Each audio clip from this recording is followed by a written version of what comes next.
دوستوں ایک بہت بڑی خبر، ایک بہت بڑا اپڈیٹ بریلی شریف سے آ رہا ہے۔ بریلی شریف سے ان سارے سوالات کے جواب مل چکے ہیں، جواب دے دیا گیا ہے جو سوال آپ کے مائنڈ میں اور ہمارے ذہن میں بھی تھا، ہے نا؟ جو پورنیہ بہار میں پروگرام ہوا جس میں علامہ مفتی شہریار صاحب موجود تھے، شبیر برکاتی، کفیل انور، ان لوگوں کے درمیان جو بہت بڑا جھگڑا ہوا ہے، لڑائی ہوئی ہے، ان سارے سوالات کے جواب مفتی شہزاد عالم صاحب نے دے دیا ہے، جسے آپ کو ضرور سننا چاہیے، اور سننے کے بعد آپ کو پتہ چل جائے گا کہ غلطی کس کی ہے اور کس کی نہیں ہے۔ پہلے ویڈیو دیکھیے۔ ہلو، ہلو، السلام علیکم ورحمۃ اللہ وبرکاتہ۔ وعلیکم السلام ورحمۃ اللہ تعالی وبرکاتہ۔ خیریت سے حضرت غزالی بول رہا ہوں۔ اچھا اچھا، ٹھیک ہے۔ ہاں، اللہ کا احسان عظیم ہے۔ اور طبیعت وغیرہ صحیح ہے حضرت؟ جی جی، اللہ کا کرم۔ ماشاء اللہ۔ بریلی شریف میں ہی ہے؟ ہاں، بریلی شریف میں۔ اچھا، وقت ہے نا حضرت؟ ذرا 2 منٹ کا کچھ عرض کرنا تھا حضرت۔ جی جی، بتائیے۔ ہاں، میں حضرت عرض یہ کر رہا تھا، وہ ابھی ایک مسئلہ ہوا ہے آج سوشل میڈیا پہ، شاید آپ نے دیکھا ہو، وہ پورنیہ کے علاقے میں ایک جلسے میں مولانا شہرا صاحب اور شبیر برکاتی اور کفیل انور بھائی، یہ لوگوں کے تعلق سے تو میں پوچھنا کچھ یہ چاہ رہا تھا حضرت، جیسے سوشل میڈیا پر لوگ ہر طرح کے پوسٹ کر رہے ہیں، کچھ لوگ ان کے مفتی شہریار صاحب کے خلاف پوسٹ کر رہے ہیں، کچھ ہوں، لوگ ان کے خلاف پوسٹ کر رہے ہیں شبیر بھائی اور کفیل بھائی کے تعلق سے۔ تو جی کچھ لوگ کچھ لوگ مجھ سے کہہ رہے تھے، پوچھ رہے تھے کہ آپ کا کیا کہنا ہے، تو میں نے کہا میں کم علم آدمی کیا کہہ سکتا ہوں اس کے بارے میں۔ تو میں نے سوچا کہ فری ہوں، تھوڑا سا مفتی صاحب سے بات کروں اگر فری ہوں گے۔ تو عرض یہ تھی حضرت کہ یہ مفتی صاحب نے جو ممبر شریف پہ جو ان لوگوں کی اصلاح کی ہے، اس کے تعلق سے پوچھنا چاہ رہا تھا، چونکہ لوگ کچھ یہ کہہ رہے ہیں نا کہ وہ کہنے کی کیا ضرورت تھی وہیں پر، اور وہ بھی مومن ہے، اس کا دل ٹوٹ گیا، اس طرح سے حضرت بات کر رہا، تو پوچھنا چاہ رہا تھا، فرمایا حضرت۔ یہ ایسا ہے نا، سوشل میڈیا کے ذریعے مجھے تو کچھ خبر ملی ہے، مجھے جی بھی کچھ احباب نے اور بھی کلپ وغیرہ بھی بھیجی ہے، جی اور کیونکہ میں تھوڑا مصروف تھا تعلیم میں، جی میں نے بہت زیادہ اس پہ دھیان نہیں دیا۔ جی تو اس میں اصل معاملہ کیا ہوا ہے، کچھ مجھے تھوڑا سا بتائیں، کیا معاملہ ہوا وہاں، تو میں اس کے بعد کچھ مع- جواب دوں۔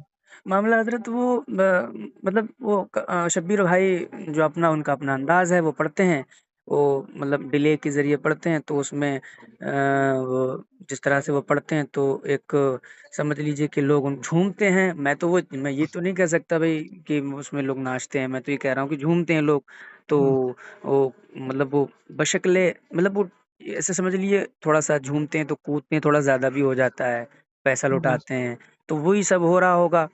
تو حالانکہ وہ اس میں تو ویڈیو میں تو حضرت نہیں ہے، لیکن ویڈیو میں تو وہی ہے، مولانا شہریار صاحب آئے ہیں اور وہ سب جو ہے اصلاح کر رہے ہیں، ڈانٹ رہے ہیں ان لوگوں کو، بس وہی ہے۔ تو اس کے اوپر وہ جو ہے میں اچھا، جاننا چاہ رہا تھا حضرت، ہاں بس یہی ہے۔ دیکھیے، پہلی بات تو یہ ہے کہ سرکار علیہ الصلوۃ والسلام کی جو مدح و ستائش اور آپ کی جو نعت خوانی ہے، جی جی، یہ ایک کار ثواب ہے اور عبادت کا کام ہے۔ ماشاء اللہ ماشاء اللہ۔ اعلیٰ حضرت امام اہل سنت رضی اللہ تعالیٰ عنہ نے خود یہ ارشاد فرمایا کہ میں نے نعت خوانی قرآن و حدیث سے سیکھی ہے۔ ماشاء اللہ۔ تو اس کا مطلب یہ ہے کہ سرکار علیہ الصلوۃ والسلام کی مدح و ستائش اور آپ کی تعریف اور ثنا خوانی جی، یہ قرآن و حدیث میں موجود ہے، یہ ہم اچھی طرح جانتے ہیں۔ ماشاء اللہ۔ اور یہ وہ کام ہے جو ہمارے اسلاف کرتے چلے آئے ہیں، جی اور حضور علیہ الصلوۃ والسلام نے اس فعل کو پسند بھی فرمایا ہے حضرت جی حسان ابن ثابت رضی اللہ تعالیٰ عنہ کے لیے۔ جی، تو خود ایک حدیث پاک جس کی ام المومنین عائشہ صدیقہ رضی اللہ تعالیٰ عنہ روایت فرماتی ہیں، ماشاء اور اس کا جملہ ہے کہ ان اللہ تعالیٰ یؤید جی، ان جبریل یؤید حسان ابن ثابت، کہ حضرت جبریل امین جو ہے وہ حضرت حسان ابن ثابت رضی اللہ تعالیٰ عنہ کی تائید کرتے رہیں گے۔ حضور نے فرمایا کہ حسان کی تائید جو ہے وہ جبریل کرتے رہیں گے، اور ایک جگہ ہے ان اللہ تعالیٰ یؤید حسان ابن ثابت بروح القدسی، ماشاء اللہ، کہ اللہ تعالیٰ جبریل کے ذریعے حسان ابن ثابت کی تائید فرماتا ہے، ما نافحان رسول اللہ اور فاخرہ، جب تک کہ وہ حضور علیہ السلام کی نعت پڑھ کر ان کا دفاع کرتے ہیں اور ان کی طرف سے ناز بھری باتیں عرض کرتے ہیں، ماشاء یعنی سرکار علیہ السلام کی شان بیان کرتے ہیں۔ تو یہ ایک بہت اچھا فعل ہے، جی جی اس میں کوئی شک نہیں ہے، جی لیکن یہ چیز ذہن میں رہے کہ حضور پاک صلی اللہ تعالیٰ علیہ وسلم کی جو نعت خوانی ہے اس کے کچھ آداب بھی ہیں. بے شک بے شک بے ان شک آداب کا پاس و لحاظ رکھنا اور اس کا دھیان دینا یہ ہر مسلمان کی ذمہ داری ہے. جی بڑی معذرت کے ساتھ مجھے کسی سے کوئی قلبی جلن یا کوئی اختلاف نہیں ہے جی ذاتی طور پر، جی لیکن جہاں تک آپ نے جن موصوف کا نام لیا نعت خوانی کے حوالے سے، جی ان کا جو انداز نعت خوانی ہے وہ نہایت ہی غیر مناسب ہے، اور جہاں تک اچھا میں سمجھتا ہوں جی وہ شاید پڑھے لکھے بھی نہیں ہیں اور تلفظ بھی نہیں جانتے ہیں ان ساری چیزوں کا، جو تلفظ کا طرز ہوتا ہے جی وہ ان کو معلوم بھی نہیں ہے. جی ہم جس کام سے جڑے ہوئے ہیں جی یہ بھی یاد رہے کہ اس کام سے جڑنے کے بعد اس کے ضروری مسائل کا علم ہمارے لیے لازم و ضروری ہے. بے شک بے شک ممبر رسول پر چڑھنے کا حق اسی کو ہے جو ممبر رسول کے آداب جانتا ہے. جی بے شک بے شک جب تک ہمارے احباب نے ممبر رسول مانا تب تک اس کا پاس و لحاظ رکھتے رہے، بے شک لیکن جب سے اس کو اسٹیج کر دیا جی تب سے یہ سارے حالات دیگر کو ہو گئے ہیں. جی جی بے شک اور کچھ ایسے ناطخہ ہیں اس کا انکار نہیں کیا جا سکتا، ان میں یہ بھی شامل ہیں جی کہ جن کی نعت خوانی کے بعد عوام کے اندر ایک ہوڑدنگ مچتی ہے، ہاں جی اور عجیب قسم سے وہ ہماری قوم نوجوان قوم جو ہے وہ اچھل کود کرنے لگتی ہے جو بالکل آداب نعت خوانی کے سراسر خلاف ہے. جی جی اور یہ تو ایسی محسوس ہوتا ہے کہ جیسے ہماری قوم پہلے کیا کرتی تھی، پہلے طوائف پر پیسہ لٹاتی تھی اور ان کے اور ناچ گانے پر رقص و سرود کرتی تھی. جی اب اس کے بعد میں ہمارے کچھ ایسے شعراء ہیں جنہوں نے اس کی روح کو پتہ نہیں جان لیا ہے، پکڑ لیا ہے. اللہ اکبر. مفتی صاحب نے ایک بہت بڑی بات کہی ہے. جس طرح سے پہلے کے دور میں نچنیوں پر پیسہ لٹایا جاتا تھا، جس طرح سے طوائف یعنی جو غلط کام کرنے والی عورتیں ہوتی تھی جس کے ناچنے پر لوگ پہلے پیسہ اڑاتے تھے، ابھی اسی طرح سے نعت خوانوں پر پیسہ اڑایا جا رہا ہے. یہ مفتی صاحب کا کہنا ہے. جی کہ وہ پہلے بھی ناچتی تھی، رقص کرتی تھی.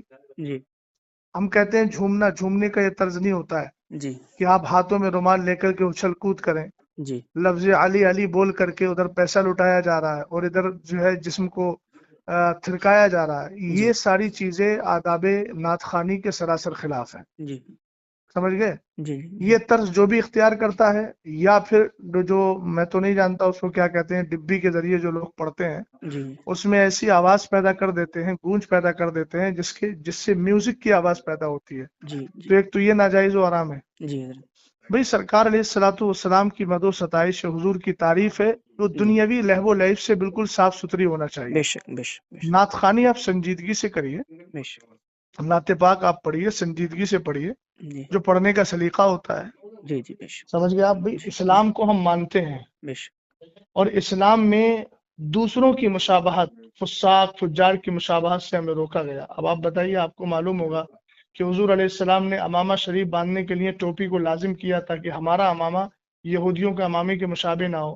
بے حضور شک علیہ السلام نے محرم الحرام میں 10 یعنی یوم عاشور کا جو روزہ ہوتا ہے اس میں آپ نے فرمایا کہ نہیں، نوکا بھی رکھو تاکہ یہودیوں کے ساتھ مشابہت نہ ہو. جی اور جی من تشبہ بقوم فہو منہم. تو یہ ساری چیزیں ہیں. حضور علیہ السلام کی نعت خوانی اس انداز سے کیجیے کہ لوگوں کی آنکھوں سے آنسو نکلیں، لوگ بے شک سنجیدگی سے بیٹھ کر کے سنیں. سبحان یہ اللہ. کیا ہوتا ہے کہ شور و غل کیا جائے. جی ایک بات چیز اور، سمجھے کہ نہیں جی سمجھے؟ جی جی میں سمجھ گیا. جی ایک چیز اور عرض کرنا چاہ رہا تھا حضرت. وہ کئی لوگوں نے یہ جو ہے مجھ سے کہا، میرے کلوز سرکل کے بھی دوستوں کا بھی یہ سوال تھا کہ مفتی صاحب کو وہیں اصلاح نہیں کرنی چاہیے تھی، وہاں جو ہے انہوں نے اسٹیج پہ ہی جو ہے ساری باتیں کہہ دی، قیام گاہ پہ لے جا کے کہہ دیتے. اس کے بارے میں حضور میں پوچھنا چاہ رہا تھا کچھ. ٹھیک ہے، میں ایک بات عرض کرنا چاہوں گا کہ جی میں یہ جذباتی جملوں سے بہت زیادہ متاثر نہیں ہوتا. جی حضرت موصوف کو یہ انداز اختیار کیے ہوئے عرصہ دراز ہو گیا، جی اور شاید مولانا شہریار صاحب سے پہلے بھی بہت سارے افراد نے ان کے اندازے نعت خوانی کا رد کیا ہے.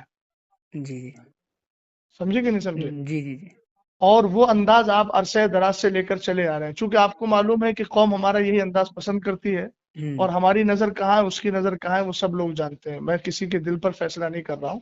جی ظاہر کو دیکھ کر کے فیصلہ کر رہا ہوں. جی بات سمجھے کہ نہیں سمجھے آپ؟ جی جی تو جہاں تک مسئلہ ان کے انداز نعت خوانی کا ہے، تو جس طریقے سے محفل میں مجمع عام میں بد نظمی پیدا ہوئی ہے، جی تو اس کی اصلاح کسی کونے میں بیٹھ کے نہیں کی جائے گی. اصلاح بھی وہی مجمع عام میں ہونا چاہیے، تاکہ جی قوم کو بھی معلوم ہو کہ تم نے جو کیا ہے یہ طریقہ صحیح ہے کہ غلط ہے. بش ہم کو کونے میں بھائی لوگ بڑے آسانی سے، عام طور سے وہ لوگ بولتے ہیں کہ جو فقہ کی زبان جانتے ہی نہیں ہیں. جی بھائی ظاہر سی بات ہے، جو جرم کھل کے کرو گے تو اس جی کی توبہ بھی کھل کے ہوگی، جی جی جو جرم چھپ کے کرو گے اس کی توبہ بھی چھپ کر ہوگی. بش اب تم نے پورا منبر رسول کا مزاج بگاڑ دیا جی جی ہے نا، اور عوام کے اندر عجیب تھرکنے والی کیفیت پیدا کر دی، تو اصلاح کے کمرے میں جا کے کی جائے گی. ہاں جی بالکل بالکل. بہت بڑی بات ایک مفتی صاحب نے یہاں پر کی ہے. مفتی صاحب نے صاف طور پر کہا ہے کہ جو لوگ یہ کہتے ہیں کہ قیام گاہ میں یا کہیں اور جا کر کے الگ جگہ پہ ہے نا تنہائی میں اصلاح کرنی چاہیے تھی، مفتی صاحب کا کہنا ہے کہ جب جرم انہوں نے کھل کر کے کیا ہے، عوام کے سامنے اسلام کا مذاق بنایا ہے، تو اس مذاق بنے ہوئے کا جو ہے اصلاح بھی سب کے سامنے ہونا چاہیے، تاکہ عوام کو بھی پتہ چلے کہ یہ جو طریقہ اپنائے ہوئے ہیں نعت خوان لوگ یہ غلط ہے نا. یہ کہاں کا طرز ہے آپ کے پاس؟ بالکل. اچھا یہ آپ نے کہاں سے سیکھا؟ جی حضور، وقت ہے ایک چیز اور پوچھنا تھی حضرت ذرا. جی جی وہ کفیل بھائی نے جو کہا نا کہ مفتی صاحب کو جب پتا تھا کہ شبیر برکاتی صاحب آ رہے ہیں تو آپ کو یہاں آنا ہی نہیں چاہیے تھا، اس کے تعلق سے بھی کئی لوگوں نے مجھ سے کہا کہ پہلی بات تو یہ ہے کہ یہ ان کا جملہ بالکل بے وقت اور غیر مناسب ہے. اچھا. یہ بتائیے مجھے، جی آپ اچھی طرح جانتے ہیں جی کہ مثال کے طور پر مجھے کسی نوکری میں جانا ہے جی تو میرے پاس سرٹیفکیٹ ہونا چاہیے نا. بالکل بالکل بالکل. سرٹیفکیٹ میرے پاس نہیں ہوگا تو مجھے نوکری نہیں ملے گی. جی اسی طریقے سے ممبر پر آنے کے لیے انہی لوگوں کی اجازت ہے جن کے پاس ممبر پر آنے کا سرٹیفکیٹ ہے علمی طور پر، بے شک بے شک جن کو شریعت نے بیچنے کی اجازت دی ہے. بے شک. سمجھ گئے آپ؟ جی بالکل. پہلی بات تو یہ ہے کہ جو طرز موصوف کا رہا جی یا موصوف جیسے حضرات، چاہے وہ نظما ہو یا شورا ہو، جی اگر شرعی اعتبار سے دیکھا جائے تو بہت سارے ایسے افراد ہیں کہ جو ممبر پر بیٹھنے کے لائق ہی نہیں ہیں، جن کی جی داڑیاں کٹی ہوئی ہیں. جی جی سمجھ گئے نا، جن کا طرز حیات بہت زیادہ دیگرگوں ہے، تو وہ تو شریعت ان کو بیٹھنے کی اجازت بھی نہیں دیتی ہے. لیکن بہرحال وہ ان کا اپنا حال ہے، ہم انفرادی طور پر کسی پر حملہ نہیں کر رہے ہیں، جنرل بات بول رہے ہیں. جی حضرت. دوسری بات یہ ہے کہ ممبر پر اگر پڑھے لکھے لوگ نہیں آئیں گے تو جاہل آئیں گے. یہ کہنا کہ ان کو پتا تھا کہ مطلب وہ نہیں آنا چاہیے، اس کا مطلب تو پھر یہ ہے کہ تم ممبر کو پوری طریقے سے جاہل لوگوں کے ہاتھ میں دینا چاہتے ہو. بہت بڑی بات مفتی صاحب نے کی ہے یہاں. کفیل امبر جو چلا کر کے آواز آنکھ نکال کر کے مفتی صاحب کو جو کہا تھا کفیل امبر نے کہ جب مفتی صاحب کو پتا تھا کہ شبیر برکاتی آ رہا ہے تو مفتی صاحب کو آنا ہی نہیں چاہیے تھا. مفتی صاحب نے منہ توڑ جواب دیا ہے. مفتی صاحب نے کہا ہے کہ کیا جاہلوں کی بالکل فہرست ہونی چاہیے ممبر شریف پر، ہے نا. اور ایسے لوگوں کے ہاتھ میں دینا چاہتے ہو جو قوم کو بالکل پوری طریقے سے رقص و سرود کی جو ہے وہ اس کے مزاج میں ڈھال دیں. یہ کیا مطلب ہوا؟ عربی ممبر رسول عالم ہی کا ہے، مبلغ کا ہے، مسلح کا ہے، نعت خواں کا بھی ہے، مگر ایسا نعت خواں ہونا چاہیے جس کو نعت پڑھنے کا سلیقہ ہو، جس کے اندازے ثنا خوانی سے لوگوں کے دلوں میں ایک محبت بھی پیدا ہو اور بڑی سنجیدگی کے ساتھ متانت کے ساتھ وہ نعت خوانی کر رہا ہو. تو یہ تو کہنا کہ بھئی جو اس کا حق ہے، جس کا حق ہے وہ تو آئے گا نا. ہونا تو یہ چاہیے تھا کہ ان کو معلوم تھا کہ مولانا صاحب آ رہے ہیں اور وہ جو ہے اصلاح کرنے کی طرف مائل ہو جاتے ہیں تو وہ خود ہی نہ آئے. اور اگر آ ہی گئے تھے تو کم سے کم انداز اپنا بدل لیتے. بھئی وہاں ممبر رسول پہ علماء بیٹھے ہوئے ہیں، اہل علم بیٹھے ہوئے ہیں، تم نے سب کو جاہل اور گنوار سمجھ لیا ہے. بھئی اس طریقے سے ہڑدنگ ہوتی ہے. دیکھیں میں بھی اسٹیجوں پر اسٹیج کی دنیا سے، جو لوگ دنیاوی اعتبار سے اسٹیج بولتے ہیں حالانکہ وہ ممبر رسول ہے، میں بھی ممبر رسول کی دنیا سے جڑا ہوا ہوں. بات سمجھ گئے نا؟ ہاں بالکل. جی حضرت. ہاں، اس لیے میں بھی حالات کو جانتا ہوں. یہ سراسر غلط حالات ہیں اور اہل سنت والجماعت کا غلام غوث بھائی بہت زیادہ نقصان ہو رہا ہے.